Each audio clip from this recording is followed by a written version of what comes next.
안녕하세요. 가사 전문 변호사 김주미 변호사입니다.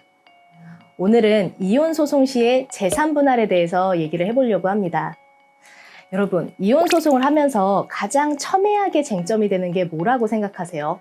위자료, 양육권, 아니면 양육비.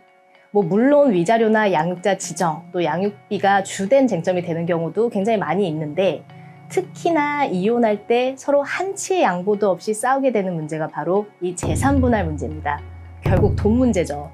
결혼할 때는 돈이 없어도 이 사람이랑만 살면 행복하겠다 해서 결혼을 하게 되지만 결국은 돈 때문에 지지고 볶고 싸우게 되고 또 마지막에 이혼할 때까지 돈 문제로 다투게 되는 거죠.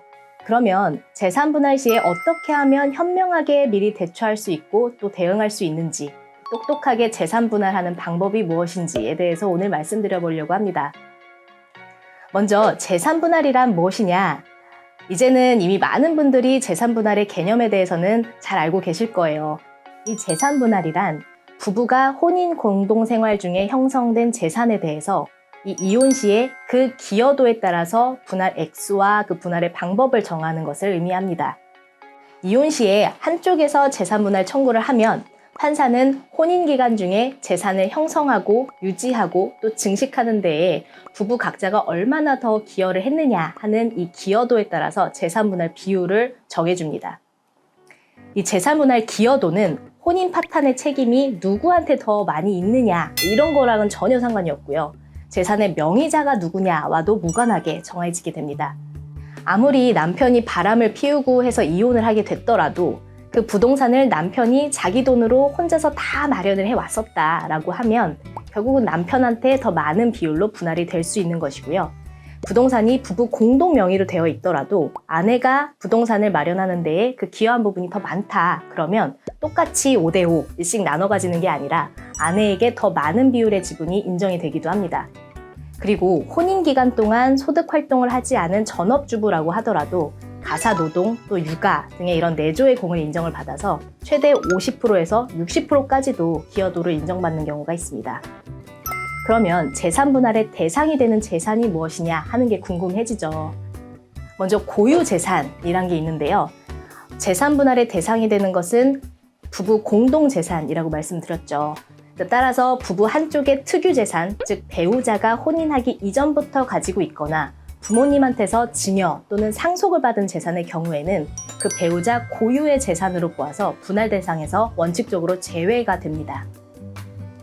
그런데 혼인 기간이 최소 3년 이상이 된 부부다라고 하면 이 특유재산이라고 하더라도 온전히 일방의 고유재산으로 보고 분할 대상에서 제외하는 경우가 많지 않은 게 사실입니다.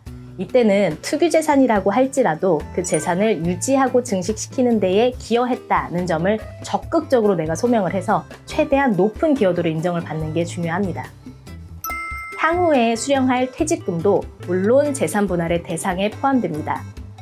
배우자가 안정적으로 근무할 수 있도록 최선을 다해서 가사노동을 하고 또 양육을 하면서 내조를 했다라고 하면 이혼 소송의 사실심 변론 종결 시, 그러니까 즉 1심과 2심의 마지막 재판이 끝나기 전까지 이미 장래에 받을 퇴직급여 수급권이 존재한다라고 보고 재판이 끝날 당시에 받을 수 있는 퇴직금 상당액을 재산분할 대상에 포함시킬 수가 있습니다.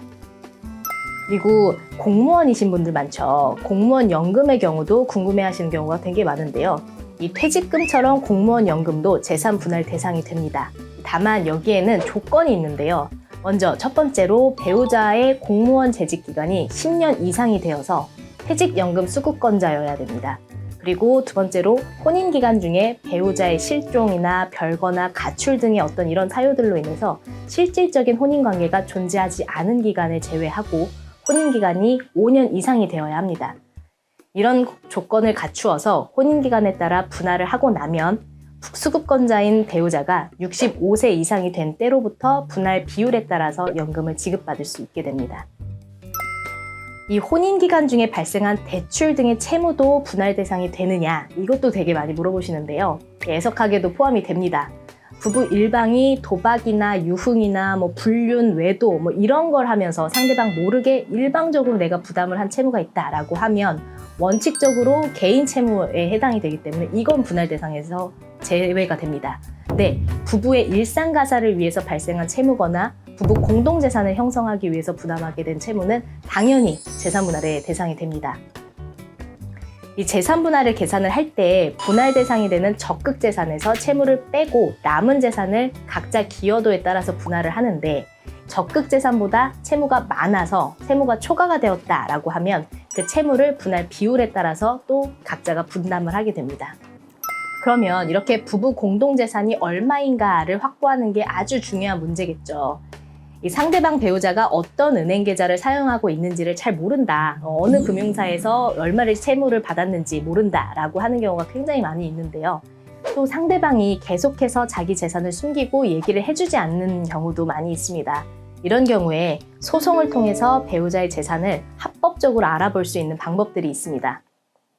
먼저 상대방한테 예금, 보험, 주식, 부동산 등등 본인의 재산 내역을 일괄적으로 기재한 재산 명시 목록을 제출하도록 이 법원에 요청을 할 수가 있습니다.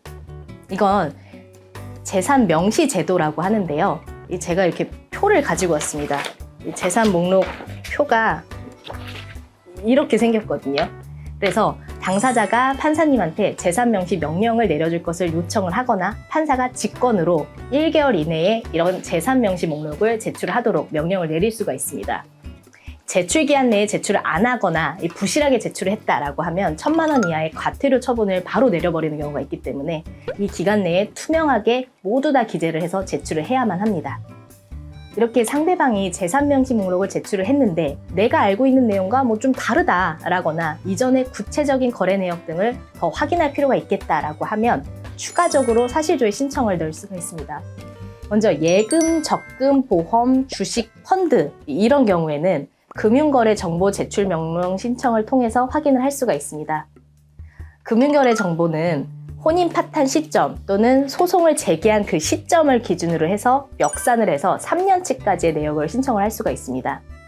은행사에서 오는 금융거래 정보 회신을 통해서 각 은행별 계좌 번호, 그리고 구체적인 입출금 내역, 그리고 입출금 장소 이런 거래 내역들을 다 확인을 할 수가 있고요. 그다음에 대출이 있다라고 하면 대출 금액, 그리고 대출 발생일이 언젠지, 그리고 상환일, 그리고 지금까지 상환 금액 이런 대출 내역까지도 다 확인을 할 수가 있고요. 주식과 펀드의 경우에는 거래 내역, 환가액 등의 내용을 확인을 할 수가 있습니다. 그리고 보험의 경우에는 지금까지 넣은 금액보다 나중에 이걸 해지했을 때 얼마를 받을 수 있느냐라는 예상 해지 환급금, 그 다음에 해약금 내역을 전부 확인을 할 수가 있습니다. 두 번째로 상대방의 소득은 또 어떻게 알아보느냐가 문제가 되는데, 과세정보 제출 명령 신청을 통해서 알 수가 있습니다.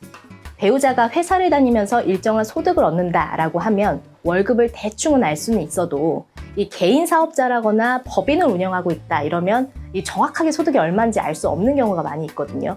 이런 경우에는 배우자의 주소지를 관할하는 세무서에 과세정보 제출 명령 신청을 통해서 배우자의 사업자 등록 여부, 그리고 사업자 등록 증명서, 그 다음에 사업자 부가가치세, 과세표준 증명서, 그리고 또는 또 소득 금액 증명서 내지는 원청 징수 영수증 이런 소득 수준을 확인할 수 있는 내역들을 전부 요청을 할 수가 있습니다.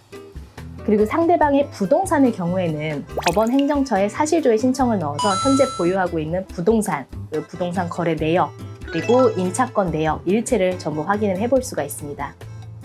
이렇게 이혼 소송이 진행되는 기간이 1년 이상으로 매우 길어지다 보니 그 사이에 분할 대상이 되는 재산을 미리 처분을 해버리는 경우가 많이 있거든요.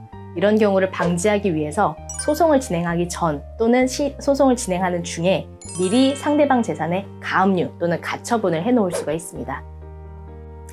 혼자의 힘으로 소송을 진행하려고 하다가 시간과 비용만 낭비하게 되는 사례를 많이 보게 됩니다. 재산 분할을 고민을 하고 있다면 전문가와 미리 상담을 통해서 전략을 짜고 현명하게 대처를 하시는 게 바람직합니다.